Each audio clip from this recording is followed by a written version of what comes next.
Everybody doing on this Thursday night? Welcome, welcome, welcome. I'm excited. I'm excited to resuming my weekly lives. And yeah, I mean, we're getting ready to roll a bunch of new things out, and I couldn't be more excited. So, hey, do me a favor. Let me know that you can see and hear me okay before we get started. Even if you're watching the replay, let me know that you were here. You can just say hi or hey or hello or whatever you want. Just let me know that you were here. It helps the algorithm, helps more people see what we're doing, and it lets me know who's watching. And then also, what I'd love for you to do is if you haven't already let us know where you're from, drop a comment and let us know where you're at and what your zip code is. That's the new method that we're using to collect everyone's information. Now, listen, if you're watching on YouTube, then you need to go over and join the Facebook communities, which are 100% free, by the way. But you can go over to join the City Fam and the Meeting Works community. And what we'll do is we will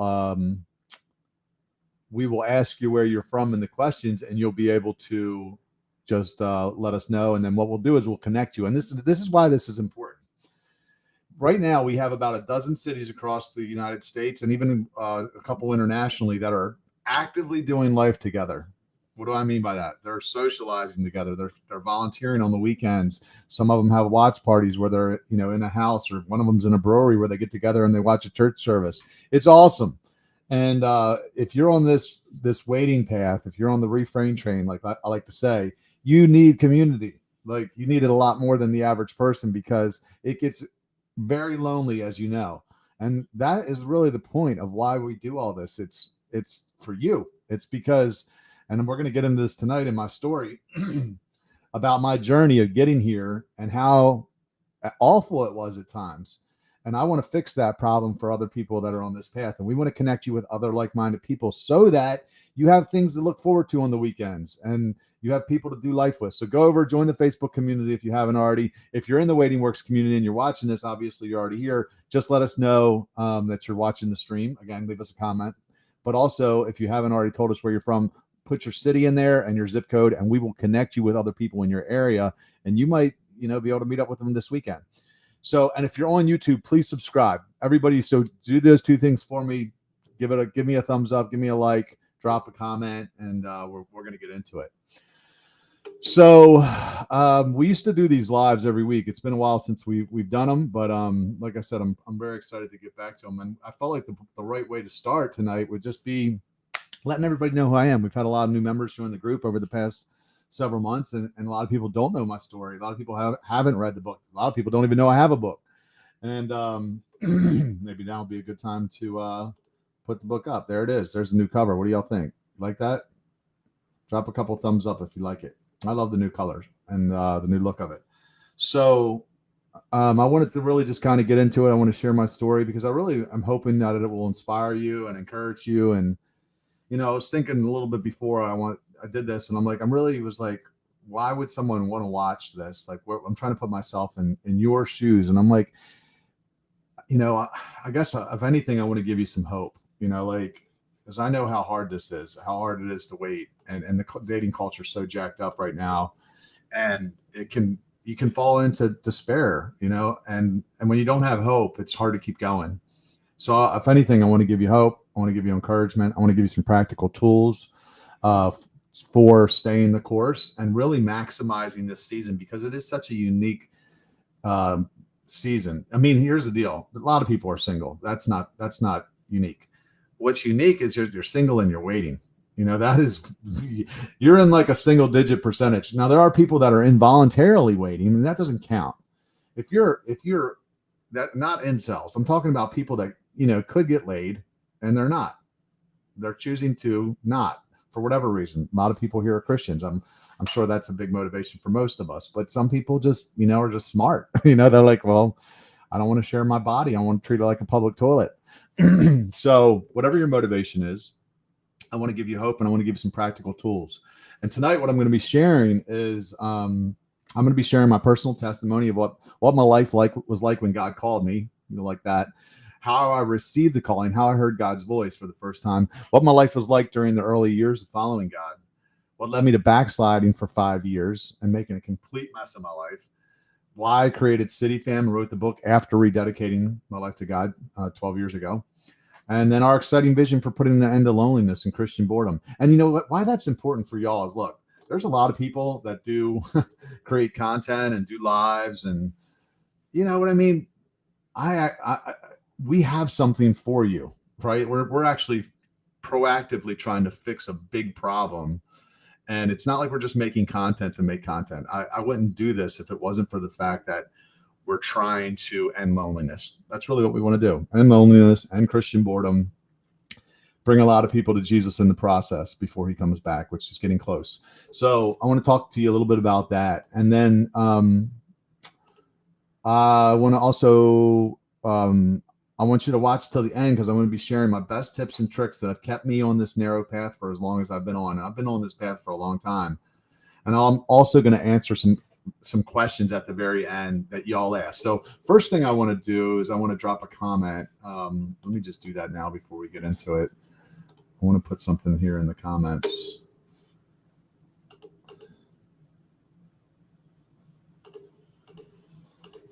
All right. Are y'all, can y'all see me in the Waiting Works community live? Because I'm not seeing the stream. I want to make sure that I'm here. I'm assuming I'm here, but I'm not seeing it. Huh. Nope. If you could see me in the Waiting Works community, drop me a comment. Oh, okay, there you go. Somebody just actually commented. Thank you. I think it was Misty. Sorry about that. Sorry about that. Okay, good. All right, good. I can see y'all's comments now. Thank you, Beverly, Misty Karakash, Ellen, Bella, Vicky Lindsay. Thank you all for doing that. Okay, good. So you can see and hear me. Okay, that's awesome. All right.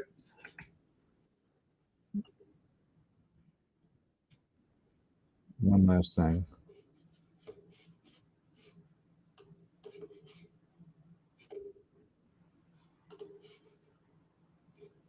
All right, perfect. All right, here, we're ready to get into it. Sorry, I had to take care of something. Okay, let's do it. So we're going to kind of give you a little bit of background context for, man, is that screen fuzzy to y'all? Seems like it's blurry. I don't know if that's.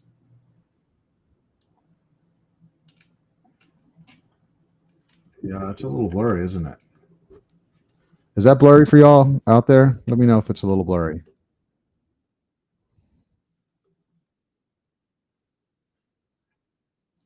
Okay. Well, we're going to have to go with it at this point. What I'm seeing, it's blurry, but we'll have to fix that next week if it is blurry this week. All right. So let's just dive into it. So we got about 20 some people on here. Thank y'all for tuning in.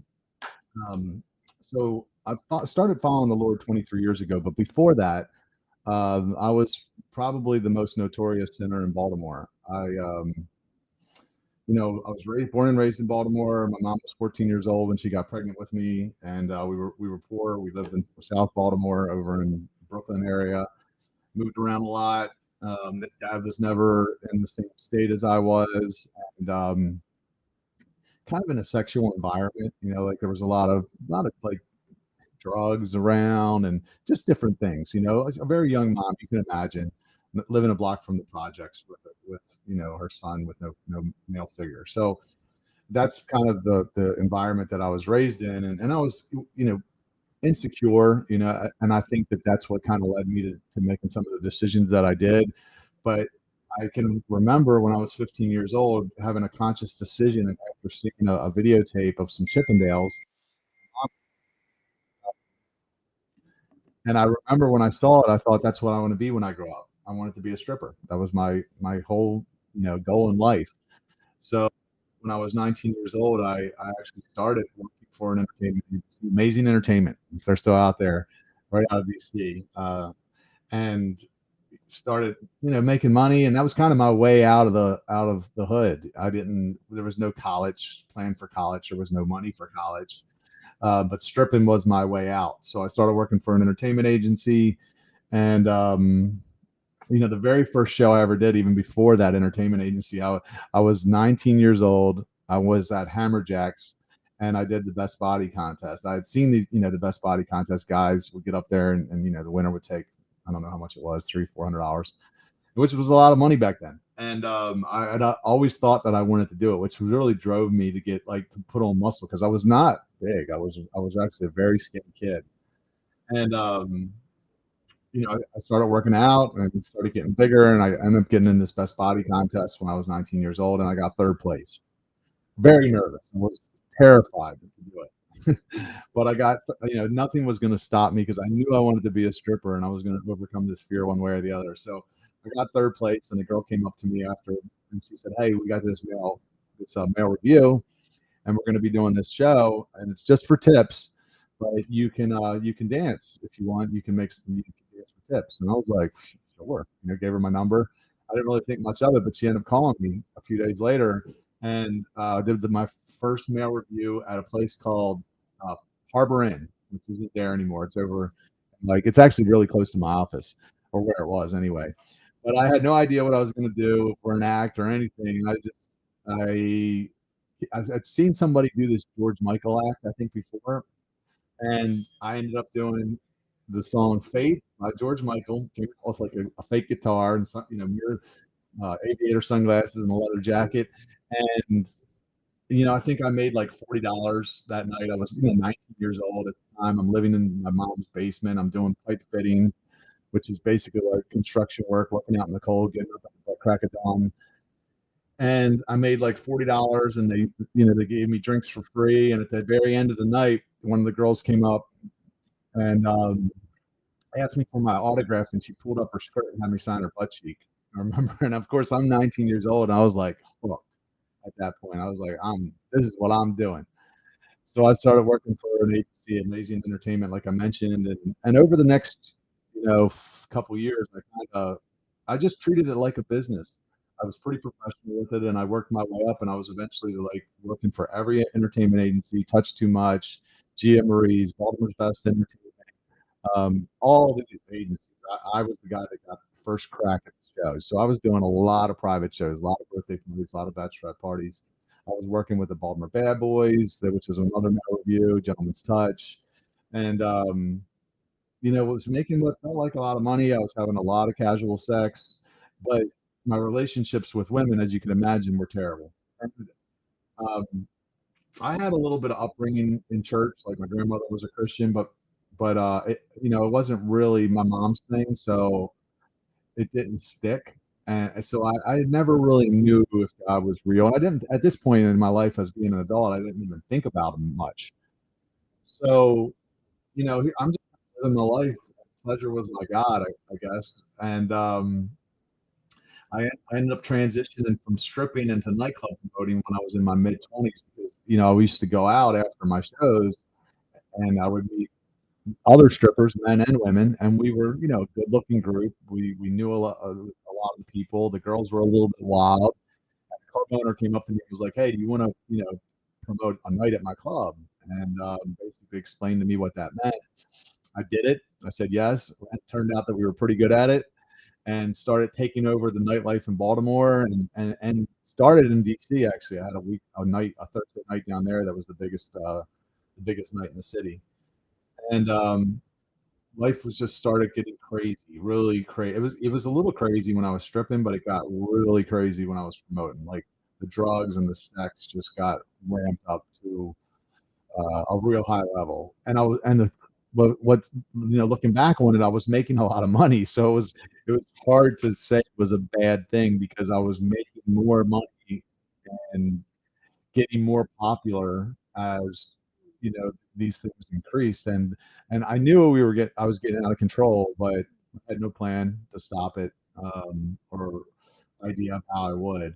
And when I went to Cancun, Mexico, with a group of friends in March of 2000, so this is 23 years ago, and went out first night there. We were partying like a rock star, like, we just we were taking ecstasy, and had a bunch of girls with us, and they were putting on a show for everybody in the club that we went to that night. And I went back to my hotel room, and people were there. We had probably about 20 people hanging out in the hotel room, partying, drinking, doing drugs. A couple naked girls in the bathtub, I remember. And I decided I wanted to go to sleep. I was like, I'm tired. It's gonna be a long week. I want to make sure I get some rest. There's too many people in my room, so I went down to the pool. I ended up going to sleep at the pool.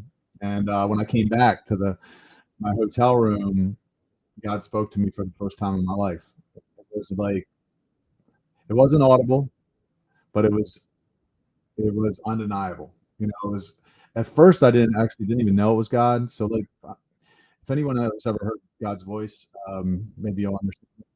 But sometimes God's voice sounds like your voice in your head, like so. But it was clear. It was like very direct. So first though, I thought it was me. I thought it was just kind of, had some epiphany about my girlfriend that I wasn't. And what happened is shortly thereafter, I ended up getting baptized in the Holy Spirit. Like the Holy Spirit, and if you don't know what that is, it's like the Holy Spirit gets poured out on you to the point where you're like connected to God. You're like soaked in God. And this is from someone that had never heard God's voice before, felt His presence. Literally the day before, I didn't even know if God was real. And now I'm like 100% sure He's real. He's calling me. He's telling me to follow Him. He started telling me things about future events, and it really, just kind of freaked me out. But at that point, I knew that Jesus was who He said He was, and that He had a plan for my life. Didn't know what the plan was, but I just said, well, in all honesty, like, I probably wouldn't have followed. No, I'm not saying I probably wouldn't, but I might not have followed if it wasn't for the fact that I really felt a sense of responsibility to my friends, because I was the leader of the pack. I was the guy that was leading the whole group, the Pied Piper. People used to say I was the Pied Piper. And I thought, if I don't follow, knowing that this is the truth and they're not going to ever go by themselves, a lot of these people aren't going to go to heaven. So I just like, I have to do it. If nothing else, I have to do it for them. And so I basically flew home, came back to Baltimore, never stripped another day in my life, quit my job promoting immediately, broke up with my girlfriend, and was like, I don't know. I didn't know what I was going to do for income. I had no friends that were Christians. I knew nothing about being a Christian, but I was like, just assume that, God's got a plan, so he's got something that He's wants to do with me, and I'm going to figure out what it is. I was more curious almost than anything. And so it says, I'm sorry, I'm seeing some of your comments now. It says it goes in and out and on the blurry and clear. I know it's him when it's some. Okay, good. All right, sorry about the blurriness. Just deal with me on this. Next time I'll get it fixed. So basically, like I said, I turned myself to follow him, and I was more curious than anything. I was like, what is this about? I'm the least religious person I know. I literally remember thinking, like, what in the hell would God possibly want with me? I was like, I'm the least religious person. And but I was curious, so I determined to follow him, and I had a little bit of money in the bank. I invested in some stocks that did well, and I lived off of that money for the next year and a half, because God would not allow me to work. He just basically sat me down for a year and a half, and he didn't tell me what to do next. And it was really, really hard to sit there, because I'm a doer, and He didn't tell me to do anything. So I read the Bible a couple times. I was pretty legalistic. I used to pray, and I remember I would get by the bed and I would pray, and I would like I was like time myself. Like I felt like I had to pray for a certain period of time, like 20 or 30 minutes to make God happy. Now I pray for an hour, not because I'm trying to please Him, just because not always, but a lot of times it's just I like talking to Him. I just like sitting in His presence. But it's very legalistic. But what happened was I got lonely very quickly. Like I went from having a lot of friends to having no friends. And basically it was like very lonely and very boring. And I went to church on Sundays and I liked the people. I liked what I was learning. I thought the people were nice. But outside of Sunday, there really wasn't anything to do. There wasn't much going on. And God had told me basically about that he had a woman for me, a girl, a specific girl for me. And was like, okay, well, I'm going to wait for him to bring her to me, and he kind of confirmed that that was the right decision to me, was to wait. Otherwise, I would have definitely gone out and dated. I would have dated and I would have ended up having sex because I didn't have any strength. I had no experience waiting at all in that area. All I knew was casual sex. And I'm not going to get into numbers, but I had a lot of casual sex, a lot of one night stands. So, and to me, having sex quickly was normal, and it would have been very easy just to continue, even if I had good intentions of not. So I waited, and that just compounded the loneliness. So I went on a pretty exhaustive search to find a group of people that I figured there's got to be other people out there like me. I can't be the only person like this. There's got to be other people that are just cool and relatable and like somebody that I can just not feel lonely every weekend, because it was almost unbearable. And I did have a couple friends that I'd made that over the years that were Christians, but we weren't being when I thought about it today, I was like, we weren't being intentional about doing life together. We would hung out here or there. But we weren't intentional about it, and we weren't intentional about maximizing our season of singleness. What we were all basically doing was we were kind of waiting to meet someone and trying not to sin too much while in that time period while we waited. And I think that's where most people are. A lot of times when you're a single Christian, you're just kind of like, you feel like you're in the waiting room and you're waiting to meet your person, and you're not maximizing the season, which we're going to talk about tonight, because it really, again, it can be a very, very powerful season if you do it right. So went looking for a group. I went to different churches. I went to Christian coffee houses. I went to different like young adult groups I heard about, and there was literally nothing out there. And I would basically go to the movies every weekend for about 3 months, and then every 3 months or so, I would get pent up with energy, so much energy. I'd want to go out and be around people, and I would meet some old friends downtown at like Power Plant Live or a club. I would drink too much, or I would, feel like tempted by a girl and get afraid that I was going to sin sexually, and then I would stay in for another 3 months, and that continued for 6 years. So it was not a pleasant experience. Lots of loneliness, lots of boredom, emotional roller coaster, mostly not good emotions. Which really was kind of ultimately what led to me backsliding. Well, before I backslid, let me tell you that how that happened. So after 6 years of abstaining from sex, being a self-righteous kind of jerk, knowing all the verses of why you were going to hell if you sinned, I would tell people, because I did such a hard 180 from being so bad to being, pretty good. I was very self-righteous and I was kind of a jerk. And I was leading a Bible study at a place called Kiss Cafe in Canton, and had about, I don't know, 8 people come in on a weekly basis. And I really felt like God started giving me the green light to start promoting again. And I was completely shocked, because I thought there's no way that I could ever do that. How could you have Mary nightclub promoting with being a Christian? It was like, but the more I prayed about it, the more peace I got. And I thought, well, here I am staying in every weekend with nothing to do. And here my friends are not coming to church with me on Sunday, even though I'm trying to get them to come to me, and I'm afraid to go to them. So I was like, you know what? I think God's trying to use me, the difference from the inside. So I basically started promoting again. And it had been 6 years since I was in the club scene. Nobody knew who I was really anymore. And I took over the club scene within about 3 months. I was running everything again. And I had the hottest club in Baltimore called Casbah. And I started making a ton of money. Up until then, I was driving like a little beater car, a little 95 Toyota Tercel, I think it was. Maybe it was older than that, I forget. But I'm driving this little piece of junk car, and I started making all this money again. And I was driving a Mercedes at this point, CLK, and I'm still leading the Bible study though. So like literally Thursday nights, we moved the Bible study to the nightclub. Wrote it. So imagine this Saturday night, you got the hottest club in town. Thursday night, I'm leading a Bible study in the same nightclub. We were reading Purpose Driven Life. We would, do the small group, and then we would go down to homeless park and we would feed the homeless people down there together. And people started hearing about this thing and they're like, man, this is cool what you're doing. We want to be part of it. And they started coming to the Bible study. And then what I did is I told my bouncers at the club that if anybody from the Bible study came to the nightclub, let them in for free. Don't charge them a cover and don't make them wait in line, because I wanted to make them feel special. And I also, it kind of what it did was it made the Bible study like cool. And so I blew up.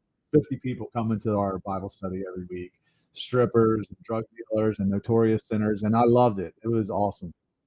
But it was so edgy. Wasn't as strong as I thought I was. I didn't have good accountability. I wasn't really connected to like a church or a pastor to kind of, help me not backslide. And then, I basically had sex with a girl that came from the club. She was a club girl, but she came to the Bible study and we ended up hooking up. I broke my 6-year streak. And then about a month later, I had sex with the second girl, and I didn't tell anybody about it. I didn't tell anybody about either girl. And when people found out about it, because it did get out, they confronted me very harshly. And I was like, I can't do this anymore. I stepped down from leading the small group. I turned it over to Pastor Chris. I just met Pastor Chris from Epic Church, literally like a month or two before. And I thought, well, I'm going to let him lead it, and I'll still come to it. But I'm like, I don't want to lead it right now because I was afraid that I could sin again, and I knew it looked bad, and I just was like, let me get myself together. So I turned it over to him, and that was actually probably the worst thing I could have did, because once I kind of stepped back into the shadows where I wasn't leading anymore, it became very easy to make that mistake again.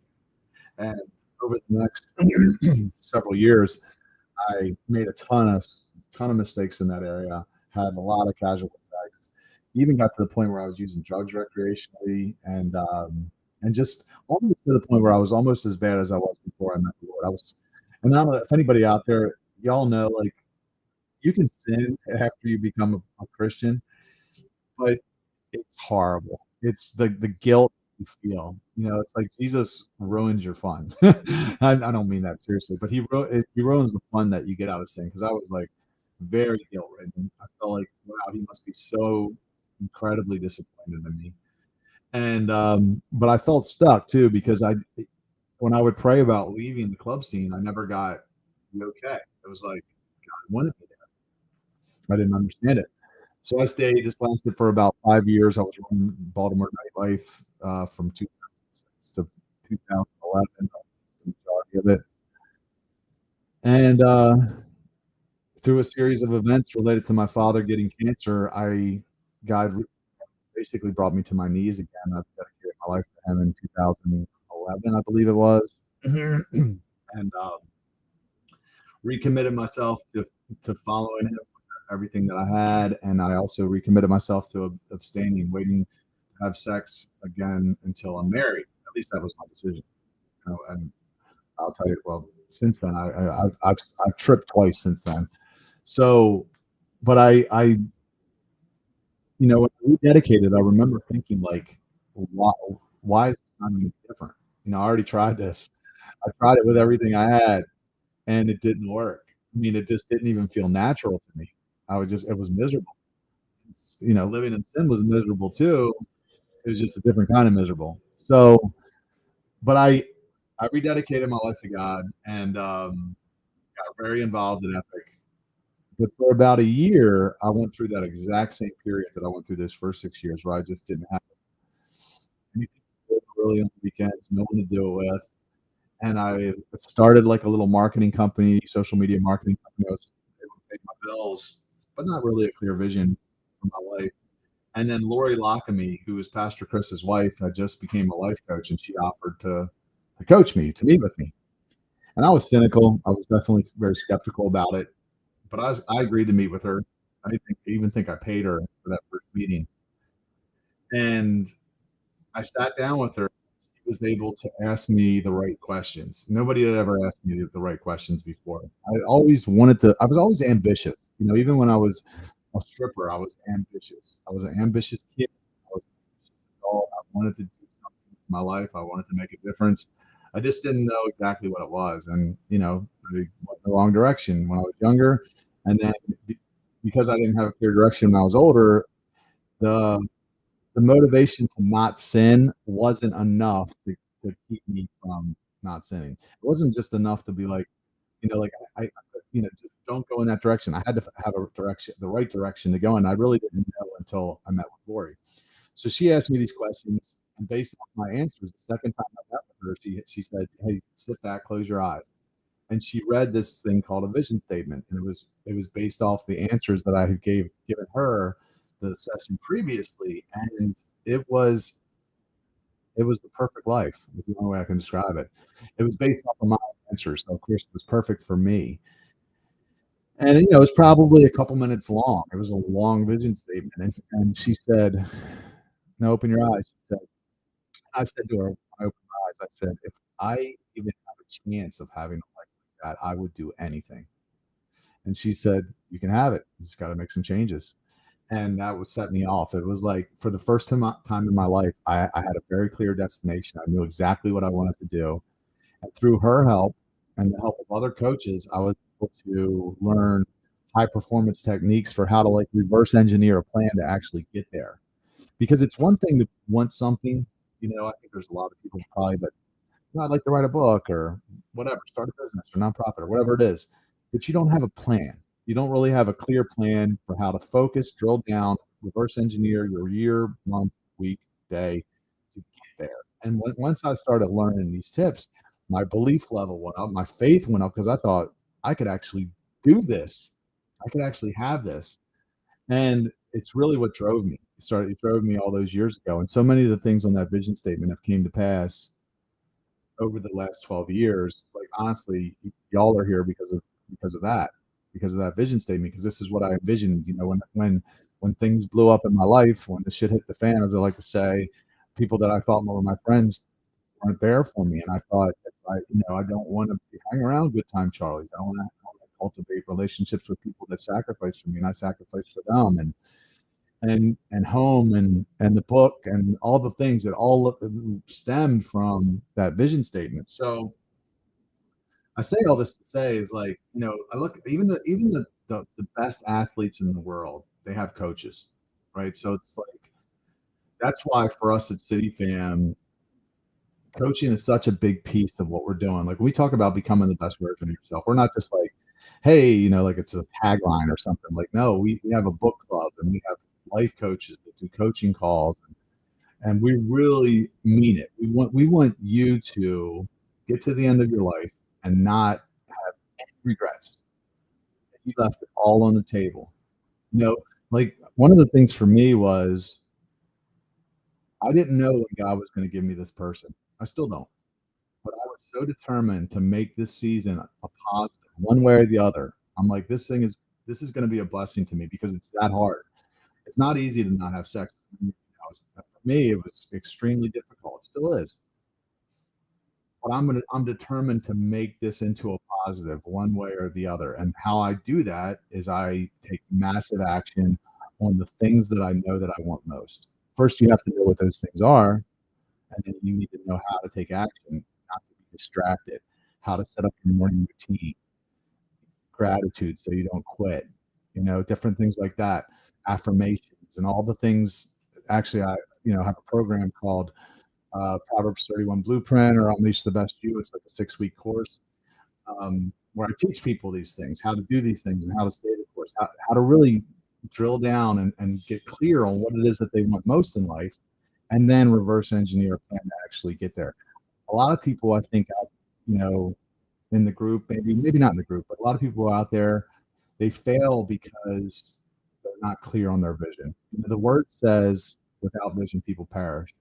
It also says, "Without," another translation says, "Without vision, people cast off restraint." Like so many things, all your decisions are based around your destination, knowing where you're going. For example, I'll just give you a silly analogy. I was in my car earlier, went to the gym, and I knew that I wanted to go up on the roof here at my office. And when I was getting out of the car, I said, "I'm going on the roof. I need to grab my sunglasses." Because I knew where I was going, I prepared for it. Like so what really kind of what I want to stress to you is you got to know where you're going. You got to have a clear destination, and you got to have a community around you to support you to get there. Then that really is kind of the gist of everything that we do at CityFam. So I say all that to say that I'm offering basically everybody in the group and anybody even on YouTube a free consultation, a free 15-minute consultation with me, a member of my team. And I'm just going to put a graphic up here. You can see it here. I'm going to put the link right now in the description so everybody has it.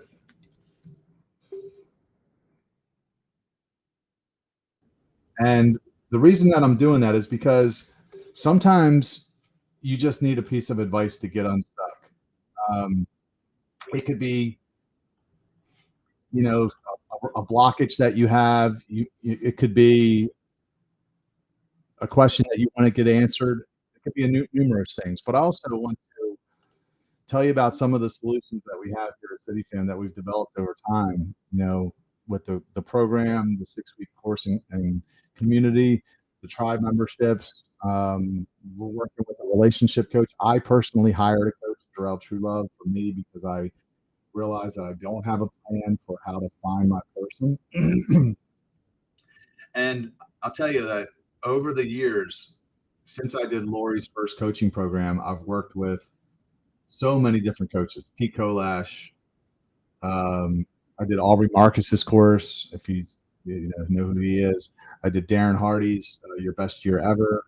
I did Landmark Forum. I did Gap. I did the Crucible Project. I did Jackie Dorman's Heartwork. I'm in a one now called From Single to Married with Jarrell. I'm constantly working on myself because I know that there's people out there that know things that I don't. They just have, they've been through different experiences. They have a different perspective. And I really credit a lot of, the things that I've been able to do to the coaches, to the people around me. The word says, plans fail for lack of counsel, or with the counsel of many plans succeed is actually the verse. So with all that being said, if anybody out there and you want to jump on a free 15-minute call with me or a member of my team, ask me some questions, get some advice, we would love to talk to you. I'm gonna do this for a little while. I don't know how long I'm going to be offering these calls for, but this is something that I'm going to try and see if we can help some people. So I'm going to go over to YouTube now. I'm going to drop that free consultation link in so y'all have it too. I did put it in the Waiting Works community chat already, so you can click on that and see. If you want to meet with a member of my team, which there's actually some girls, some ladies that are coaching also, then just comment the word team. And what we'll do is I'll send you their link, and you can go ahead and schedule with them. All right. Oh, here it is. Okay, so let's do this while I'm trying to find out how to comment. If you have any questions, go ahead and drop them in the comments, and we'll go back through and we'll answer as many of them as we can over the next 10 or 15 minutes. So feel free to drop any questions in there, and then we'll go ahead and try to answer them.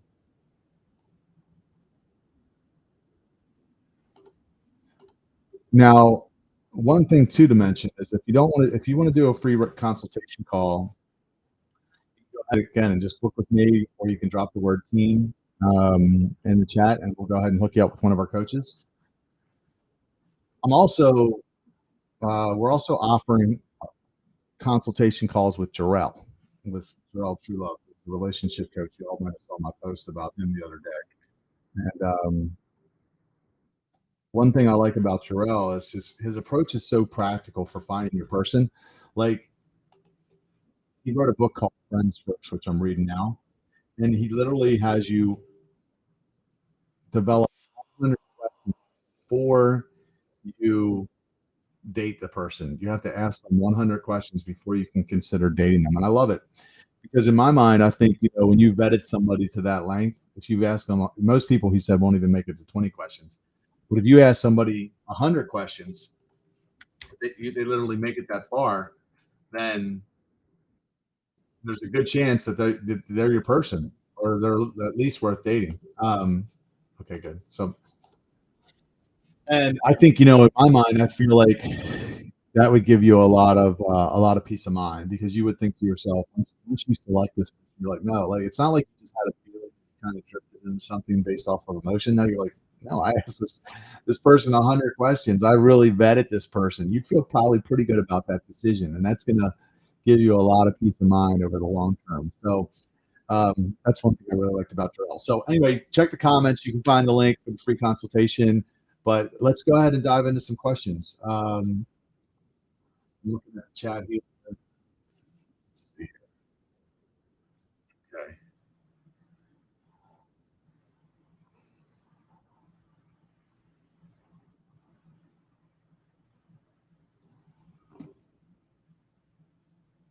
Okay.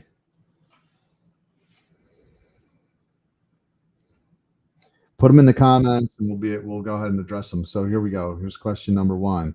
Joanne Bywater said, "Have you seen the Bible in a year with F.R. Mike?" Who is F.R. Mike? I like the book movie.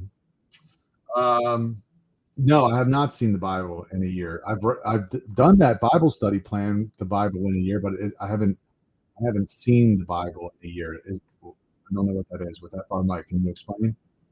All right. Question number two. Heather Morrison, did you confirm the decision to promote was of God and not an enemy trap? Yeah. So that's great. I'm glad you asked that, because a lot of people have questioned me about that. Like a friend, he's like, God would have never put you in that position, right? Because it was impossible to obey. I don't care if you're the Reverend Billy Graham. If you were in my shoes, you would have failed. If he was in my shoes, he would have failed. There's no way that you could have been in that environment and maintained your purity for that long. It just couldn't have happened. But I'll say this: since rededicating my life 12 years ago, knowing that what God wanted to build through me in City Fam, I'm in the devil's backyard all the time. There's always women that aren't committed to waiting around me. And the only reason that I'm able to stay as good as I have been and stay the course, because I want to have sex. I want to take somebody home and cuddle them, and just lay there and maybe watch some TV, and maybe some sex, or maybe not some sex, but I won't even do the cuddling because it's too dangerous. I'm like, I might fall into sin again. I look back at what happened to me, and I remember how I felt about myself when I was backslidden. The thoughts I had, the negative thoughts I had about myself, the thoughts I thought God probably had about me, the thoughts I thought other people probably had about me, negative. And it keeps me out of so much trouble now. Imagine if God let Adam and Eve back into the Garden of Eden after they sinned. I have a good feeling they'd be like, "Okay, God, we're good. We won't take it again. We won't touch that tree." So that's what it feels like for me. It's like I didn't know what it was like to be distant from God. I met God. I did a radical turn. I was actually a jerk because of it, because I was able to make such big changes. And then I backslid, and I realized that I was not as strong as I thought. So now I'm in a lot of tempting environments. I have been for a long time, and it's that those 5 years, the memory of that is in large part what keeps me out of trouble. So I believe that that's why God did it, because He knew He wanted to build this countercultural thing, this movement through me, and here I am, the next sex addict, and He's going to put me in these situations over the long term. And I think honestly, the reason that He did that, my guess is because I'm hoping that y'all see me doing this and you're inspired, because I've had people tell me, "Damn, if you can do it, anybody could do it." Because I was a sex addict. I had a lot of it, and now I'm in very challenging environments. I'm not in the holy huddle. I'm not, sitting at a church on the pew, like, just kind of twiddling my thumbs. No, I'm actively out there in the devil's backyard trying to pull people out, and it's working.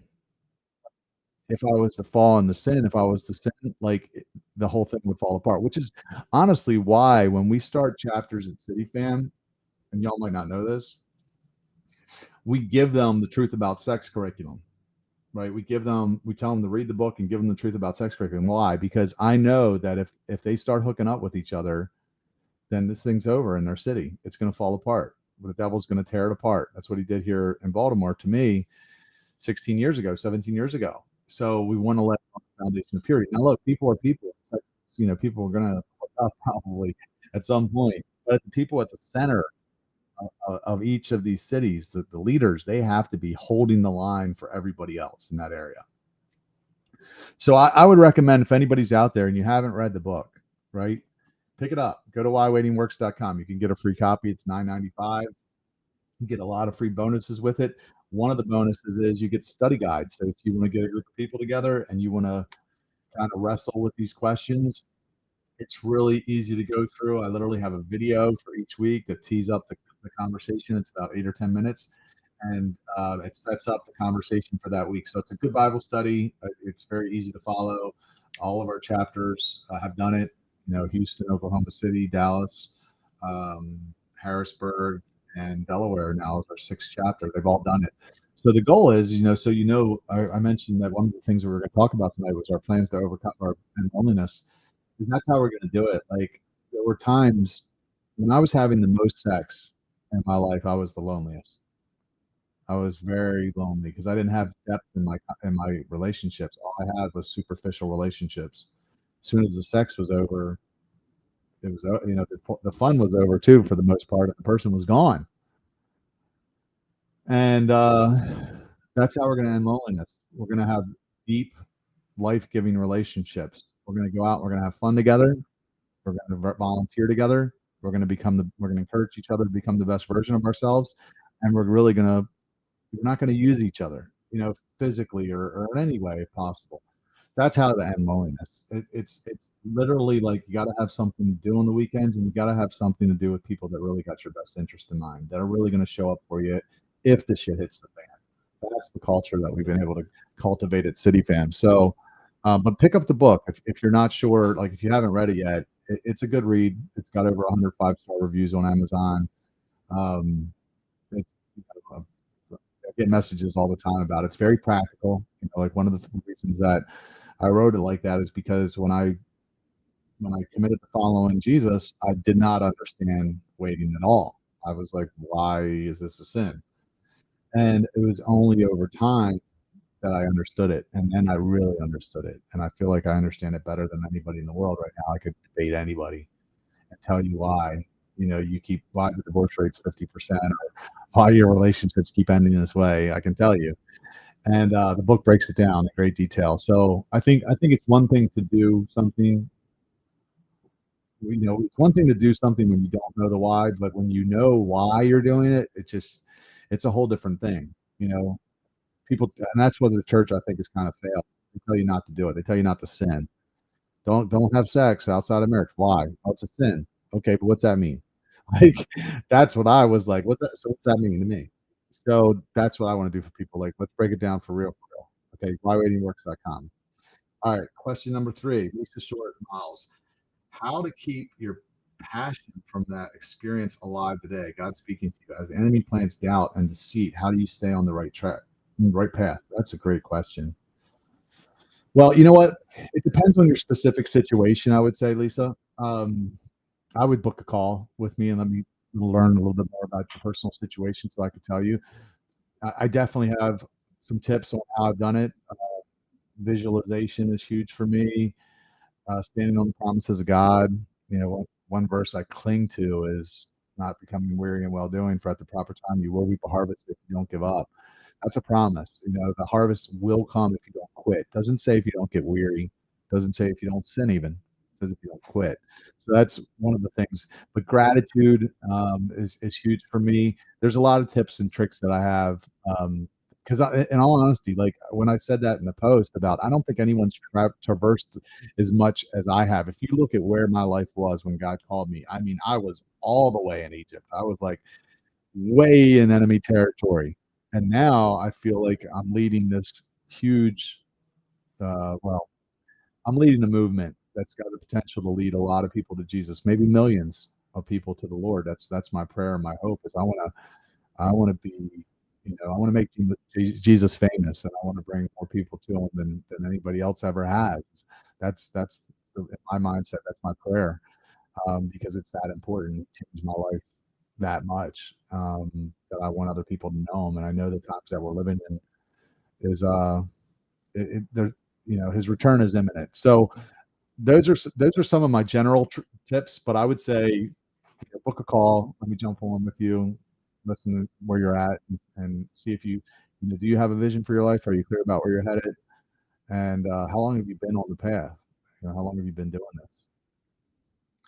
All right. Is there any other questions? Because we're getting close to an hour now.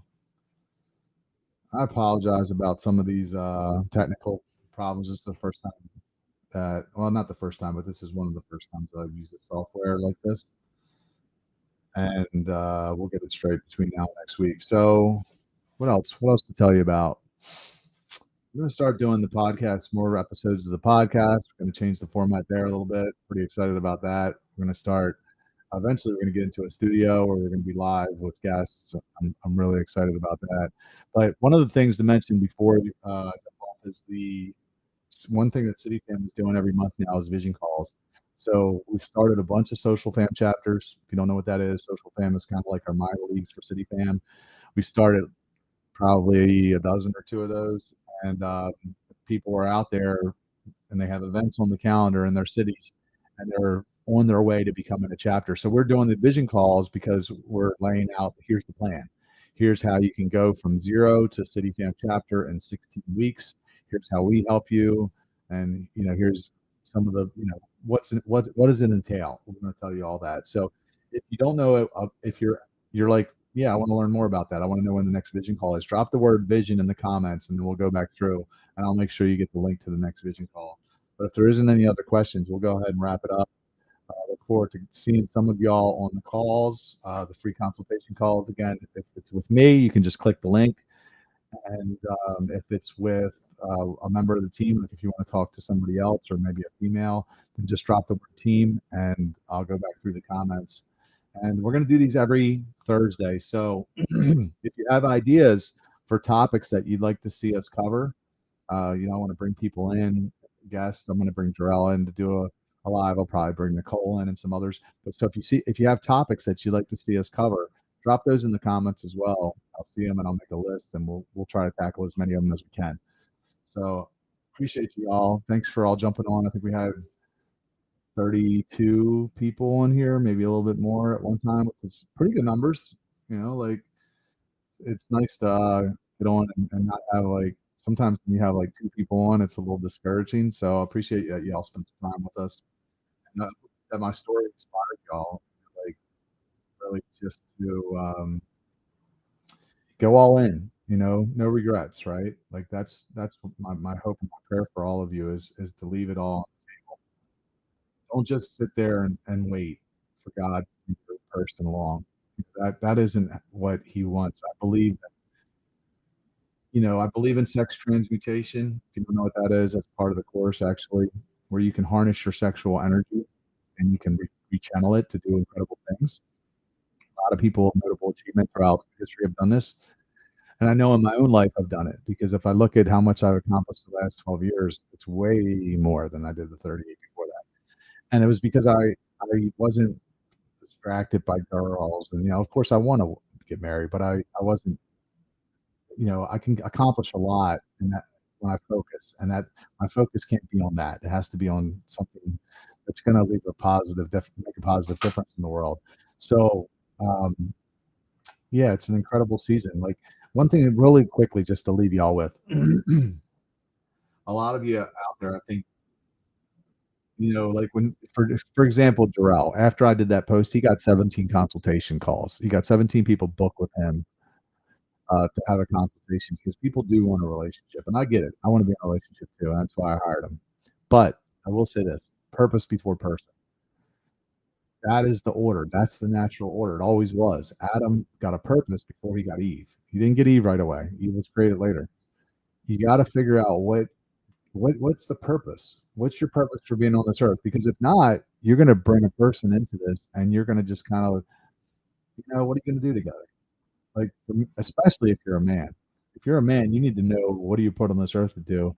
Because a woman wants you wants you to take her on an adventure. So you better have something good that you're bringing her into. If it's just something lame, she's gonna get bored, and then she might leave your ass, at some point. Probably why the divorce rate's so high, because nobody waits anymore. They just one person. They don't want to wait, so they just jump into a relationship with somebody before they ever figure out what they were put on this earth to do, and then they never figure it out because now they got the person, probably the wrong one because they didn't wait. And now they just drift around and never go anywhere. So like, you got to get clear on that first, in my opinion. So I would recommend get clear on the vision, crystal clear. I'm talking about crystal clear, not just like a vague, oh yeah, I want to make a difference in the world. I want to make a lot of money. I want to be happy. That's what people's vision. It's not a vision. A vision is when you know exactly where you're going, like very clear, spelled out, and vivid detail. That's what I would want to help you with. And then reverse engineer the plan for actually how to get there so you believe enough to go after it. So consultation calls on the table for now, at least. If there aren't any available, then you can go ahead and send me an email, Rob@CityFam, and I'll add you to our wait list. Love y'all. See ya.